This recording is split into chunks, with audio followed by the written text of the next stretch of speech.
It's Monday, April 23rd, and time for your Barbados Today morning news update. Thanks for joining us. I am Fernella Wedderburn. The grieving family of Ronald Knight wants the driver responsible for his death to come forward.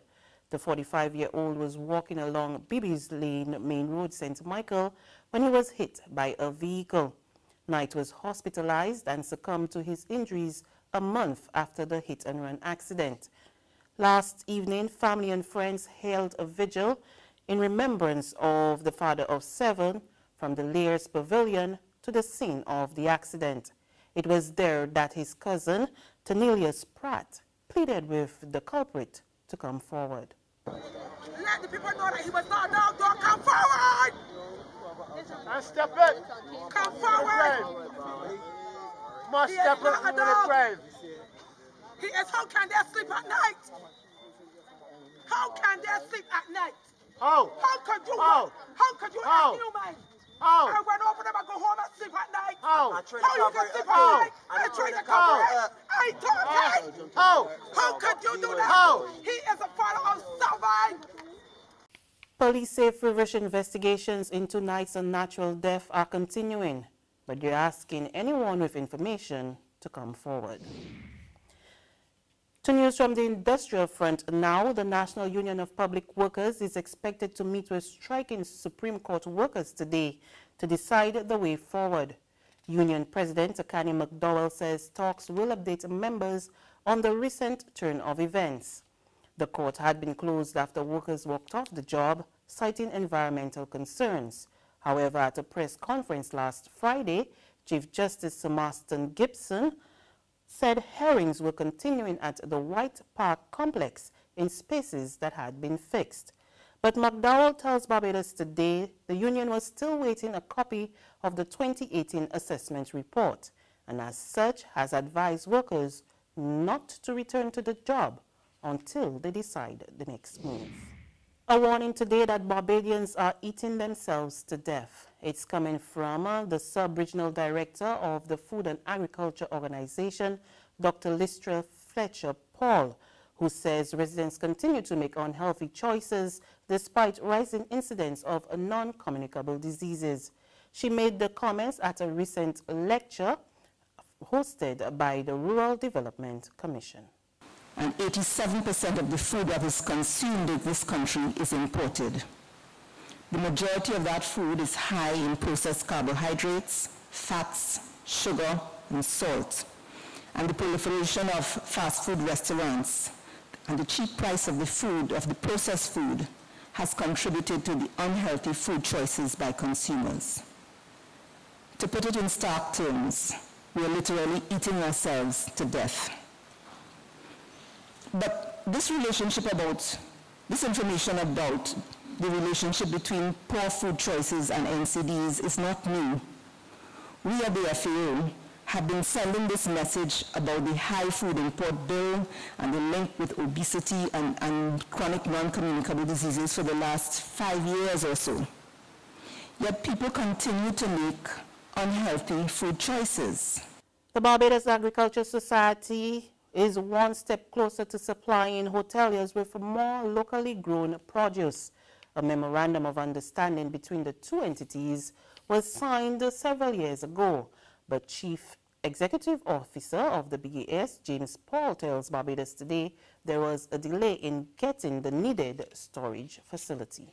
We have actually just started to do some renovations at the BAS. We are looking out to do on a trial run.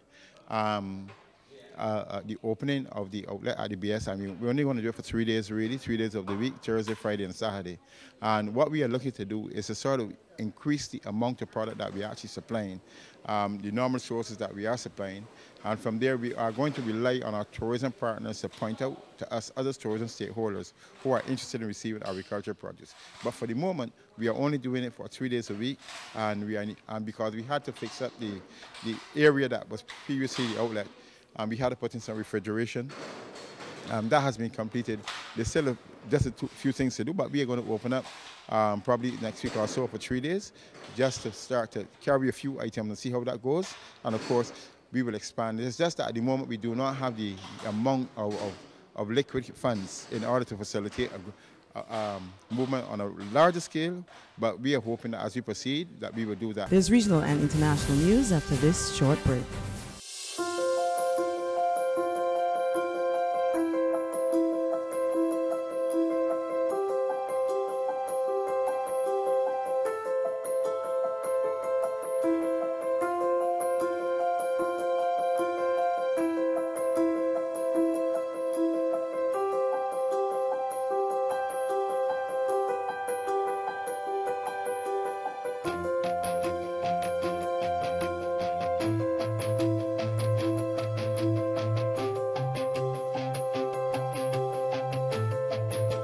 Barbados Today, news you can trust.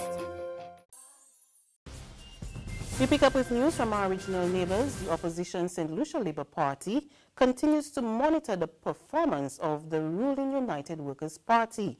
And SFP leader Philip J. Pierre has again found the government wanting. Pierre told the recent party meeting that the Alan Shasley-led administration has failed on key developmental issues. We get more in this report from HTS News Force. Opposition leader Philip J. Pierre says current government policies continue to affect St. Lucia's bottom line.